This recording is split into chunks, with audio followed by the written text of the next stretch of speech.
Bienvenue à la toute première capsule intitulée Traversons le Styx avec M. Caron. Vous l'aurez deviné, M. Caron, c'est moi. J'enseigne à l'univers social au Collège Régina Souta, puis je suis un passionné d'histoire, d'art et d'archéologie.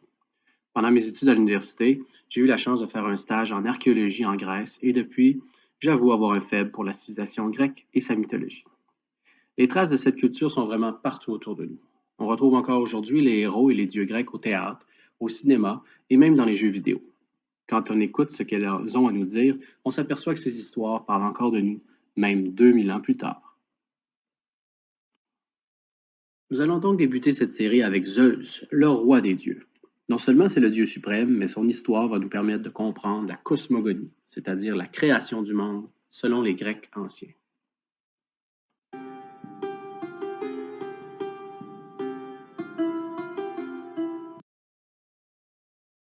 Chaque mythologie ou religion tente d'expliquer l'origine de l'univers. Pour les Grecs, il y avait d'abord le chaos, une espèce de gouffre ou de vide qui va générer trois êtres: Gaïa, la terre, Nyx, la nuit, et Éreb, les ténèbres.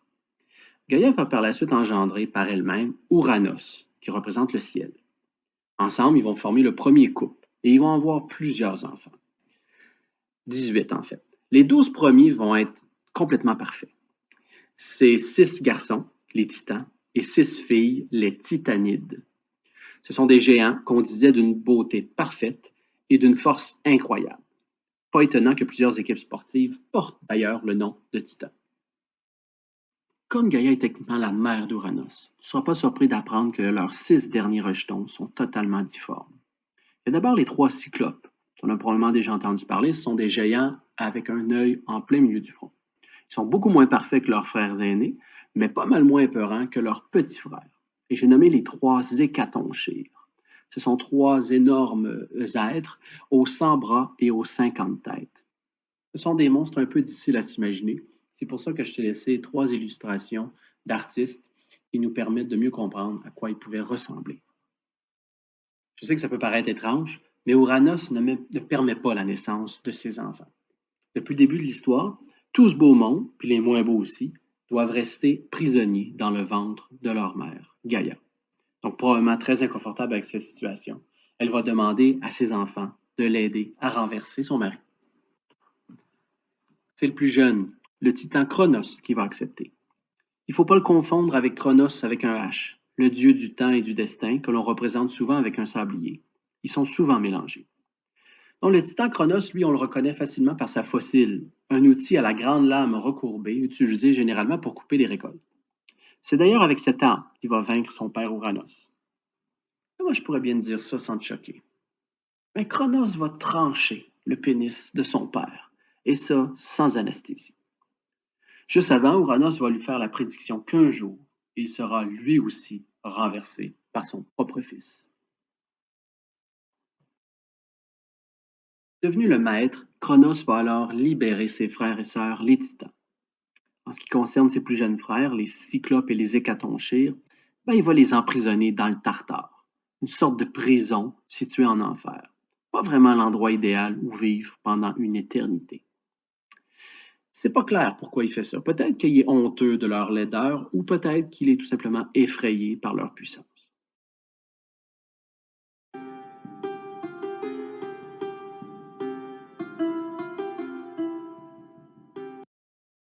Contraint par le très petit nombre de personnages féminins dans cette histoire, Chronos va être obligé d'épouser sa sœur, Rhea. Il est très craintif que la prophétie de son père se réalise, alors il va faire une demande impensable à sa femme. À chaque fois qu'elle va donner naissance, à chaque fois qu'elle va accoucher, Rhea va devoir envelopper l'enfant, va devoir le donner à Chronos, elle va le supplier, mais rien à faire. À chaque fois, Chronos va avaler le bébé. Cette histoire sordide a énormément inspiré les artistes au cours des siècles. Ils ont été nombreux à représenter cette scène tragique. Regardons d'abord le tableau de Giulia Lama, une peintre italienne du 18e siècle. Pas le genre de tableau que je placerais dans la chambre de mon petit garçon. Encore moins cette version, très célèbre, de Francesco Goya, un peintre espagnol du 18e siècle. Cette toile s'intitule Saturne dévorant son fils, puisque Saturne est l'équivalent romain du dieu grec Cronos. C'est comme ça que Cronos va avaler ses 5 premiers enfants: Hestia, Déméter, Héra, Poséidon et Hadès. Rhea décide finalement, pour le 6e enfant, de jouer un tour à son mari.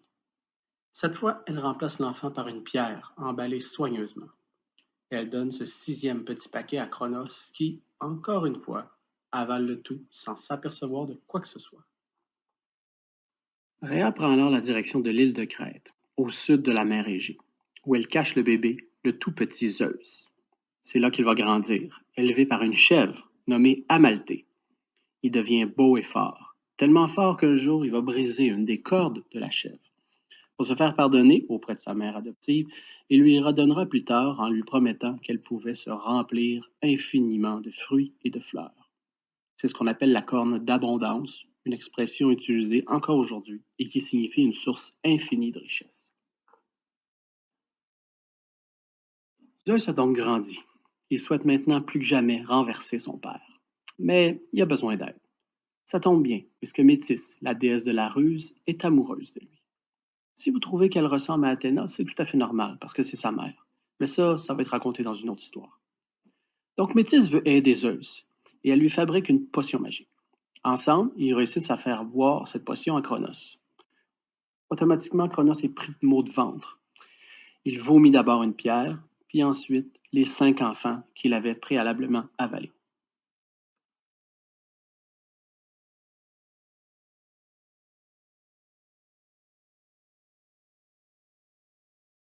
Zeus se dirige ensuite vers le Tartare pour libérer d'autres membres de sa famille qui ont une petite crotte sur le cœur vis-à-vis Cronos. Tu as certainement deviné, les Cyclopes et les Hécatonchyres. Dans certaines versions, Zeus doit d'abord tuer Campée, la gardienne des enfers. On la décrit comme un monstre spectaculaire, à mi-chemin entre le dragon et la femme.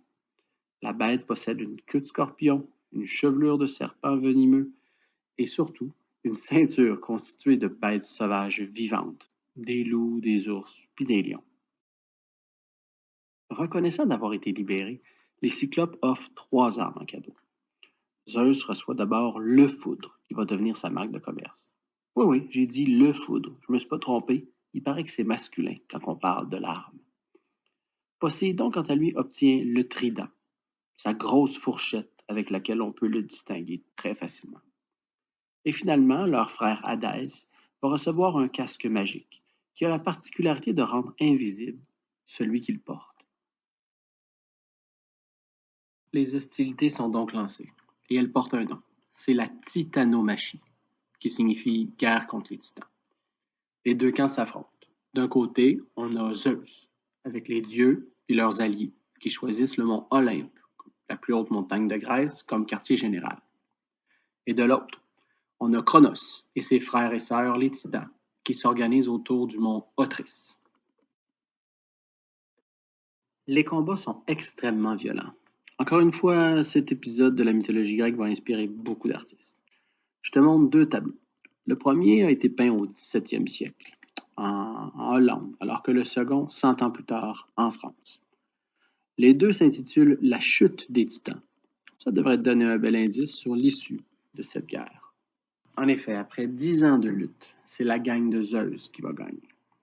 Cronos se fait emprisonner dans le Tartare, à son tour, et son frère Atlas, un autre titan, est condamné non pas à supporter le poids de la terre sur ses épaules, comme l'ont représenté plusieurs artistes, mais plutôt à remplacer l'une des colonnes qui supportent le ciel.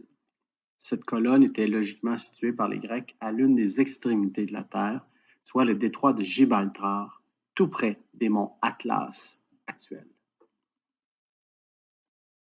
Victorieux, Zeus va alors partager rien de moins que l'univers avec ses 2 frères. Poséidon hérite des océans et des mers. Hadès devient le maître des enfers, alors que Zeus se réserve la partie la plus prestigieuse, le ciel.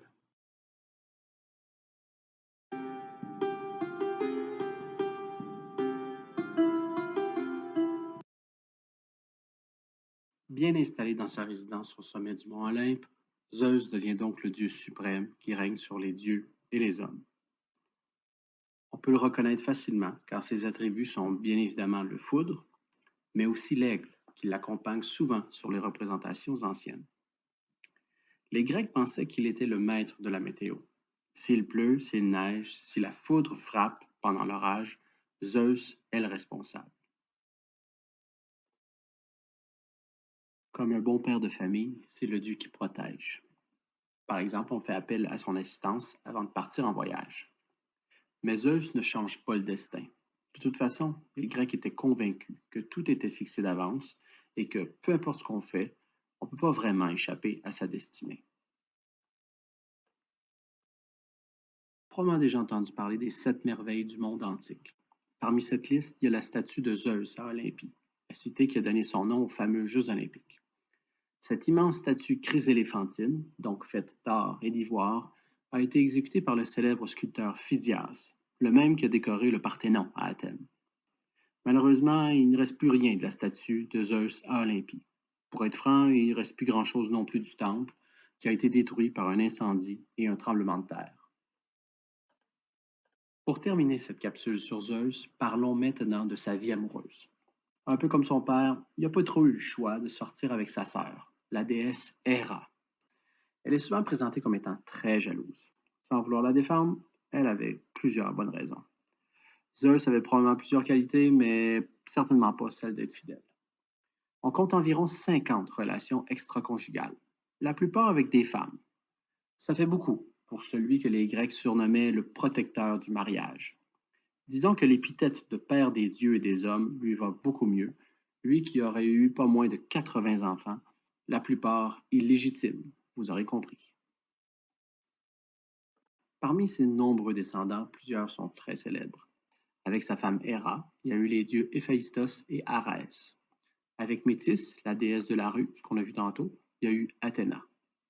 Il y a également eu Aphrodite, Dionysos, les jumeaux Apollon et Artémis.